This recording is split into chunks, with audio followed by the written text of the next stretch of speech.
Austin, jó lenne megtartani. Kis tánc a labda körül, még visszaszerezhetjük, de csak rövid időre. Óriási nyomás, Zahárjevszki lép ki, teljesen ügyesen Borov, elfeledkeztek róla. Fúj, de nagy mázlink volt.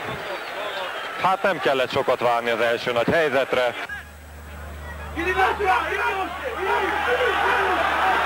Vicevszki forgatta meg a védőt, Ámori, 2 percből 2 óriási helyzet. Ha kapunk egy gólt, nagyon nagy baj lesz. Beforgatott 3 védőt is Vicevszki, és egy sóhajtásnyival a kapufa mellett hagyta el a labda a játékteret. Novik Tibor körülnéz, kit lehetne megjátszani, Borguját. Megpróbál ráfordulni. Most egy lövés, Borguja! Trajcev biztosan. Nikolov tette tovább, megint tisztán vehetik át a szilexesek. Egy lövés, Hámori, puha. Most viszont Zahárjevszki mehet, megint eltűnt róla a védő. Zahárjevszki beadása. A betyárját. És jöhet a második szándék, egy fejes, és ott a gól, a betyárját. Ez most már nagyon nehéz lesz. Nemed a gólszerző. Zahárjevszki beíveléseinél még szerencsénk volt, elszállt a labda Micevszki feje fölött. Aztán itt a túloldalról már nem volt mese. A remekül érkező Nemed tisztán fejelhetett a bal sarokba.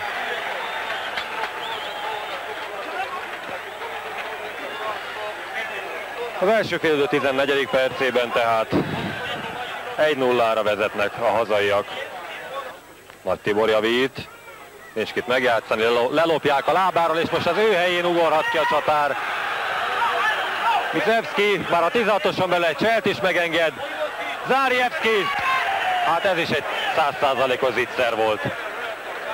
Az a tragikus a dologban, hogy ezt tehetik a 16-oson belül a Szilex játékosok. Zahárjevszki ballal a 11-es magasságából fölé lőtt. Ezt is megköszönhetjük. Víg Péter és Kassa a labda mögött. No, kilövi rá. Víg ballal belelépnek. Austin. Ott a helyzet, Borguja! És gól! Ez kellett. Borguja a 20. perc legelején kiegyenlít. Egy szabadrúgás követően szerencsénk is volt, de mit számít ez? Lényeg, hogy Borguja kiegyenlít. Ez volt az a góltérő mozdulat és lövés. Nyikos csak cselezget. Na, mi lesz belőle? Borguja! És hát legalább egyformán szabálytalankodtak. Ezt nem kellett volna, Borguja. Ajajajaj, nehogy piros legyen ebből. Kakaskodott Nikolov és Borguja. Gyomrába kapott egyet Borguja, itt láthatjuk, és utána, és sajnos nem látom, mert a monitorom tönkrément, és itt Borguja elveszette a fejét. No, mi lesz ebből? Játékvezető pirosat mutat Borgujának. Borov ezúttal is teljesen itt maradt üresen. Egy lövés még. Tessék már odalépni, fiúk, úgy van. Iménti akciónál kicsit határozatlanok voltak védőink. Pedig nem szabad, lehetetlen, hogy gólt kapjunk. Tessék, elveszítettük a labdát, és itt van Borov üresen. Jó a cselés, Borov!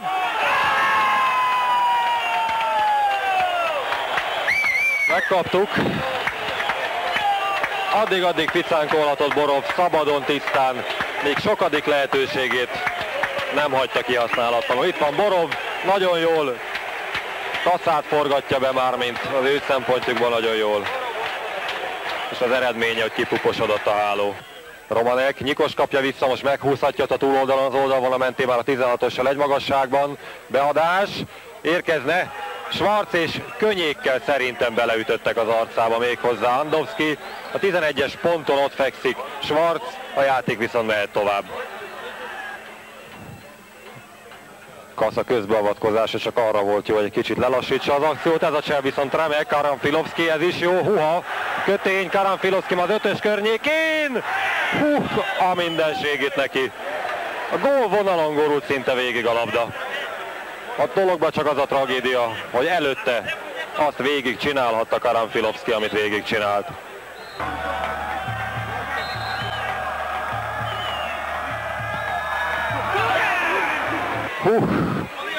Memed lövése hajszál híján beakadt a hosszú sarokba.